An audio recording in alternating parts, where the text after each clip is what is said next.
What has always been gained from talking about literacy as numbers is that it's a form of the democratic process of the modern state.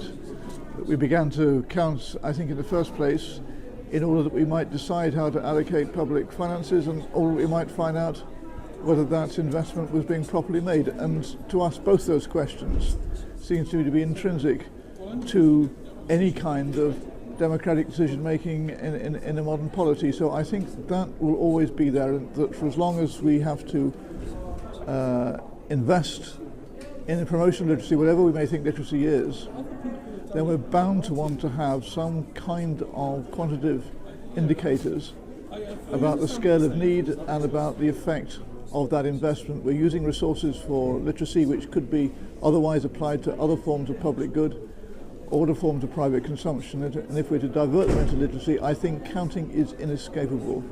I came to the symposium because I think we need to do more research on the power of numbers and how numbers influence what we know about the world, how policies are shaped, and how governments decide what to do and what not to do.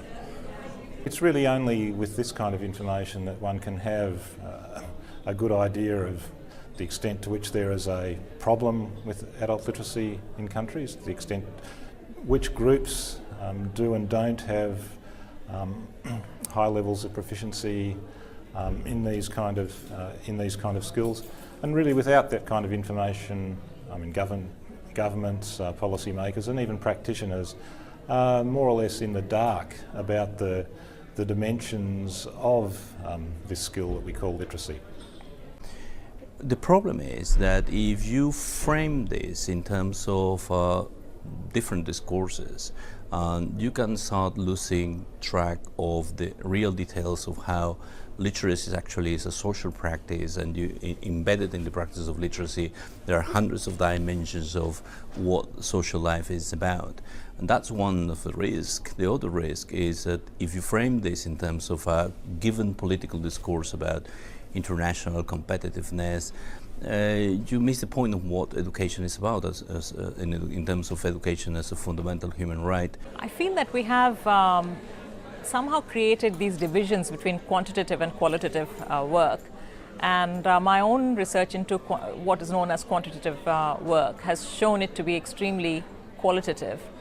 Because every number's got a story. In fact, I remember interviewing somebody recently who said that every number in the, in Education at a Glance, which is the OECD's annual publication, she said that behind every number there's this big story, and that's exactly right. And numbers are made through models and through an imagination of what things are like, and indicators have to be created for things that can't be measured very easily or counted very easily. So you have to kind of take abstract notions like equity, for example, and then give them characteristics that can be measured, or proxies that can stand in for other things that are measurable. And then you measure in that way. And so there's always this notion of qualitative judgments behind all of these numbers. So in fact, John Law has come up with this notion of calculation, which looks at calculation that is never simply about, data is never self-evident. It's always underpinned by qualitative work. More and more measurement in numbers are used to evaluate program effectiveness. And so measurement and numbers in terms of evaluation effectiveness, they shape practitioners' lives, and they also keep qualitative researchers on the outside in a way. And I think that there are ways that numbers can be used very effectively to run programs more effectively and to justify funding for programs in a contested policy environment. So my interest is in trying, not in pushing numbers away, but in trying to work out ways that practitioners, policymakers, and researchers can work together to use numbers well to improve practice and policy.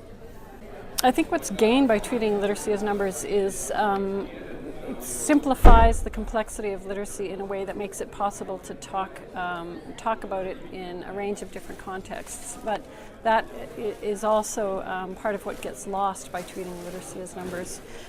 Treating it as numbers removes from view all of the contexts, the social, historical, political contexts the very particular definitions of what kind of literacy you're talking about. So treating it as numbers creates a very limited view of literacy as the only view. It seems to me that one of the main issues at this symposium is the issue of purpose. What is one trying to achieve? One of the criticisms of international assessments is that their purpose is to look at not only relationships between, let's say, teacher training and children's literacy or adolescent literacy, but also rankings of national skill levels. And there's been a lot of discussion and criticism of that approach in international assessments.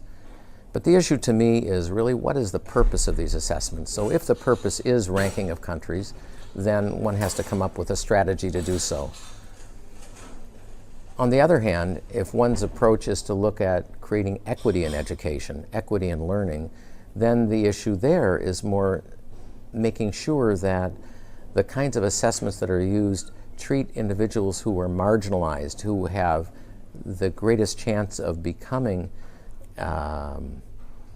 disadvantaged inside a system, making sure that they are properly represented and properly understood. And current international assessments tend not to do that. That's an expensive enterprise, and one that must be focused on. In other words, it has to be purposefully addressed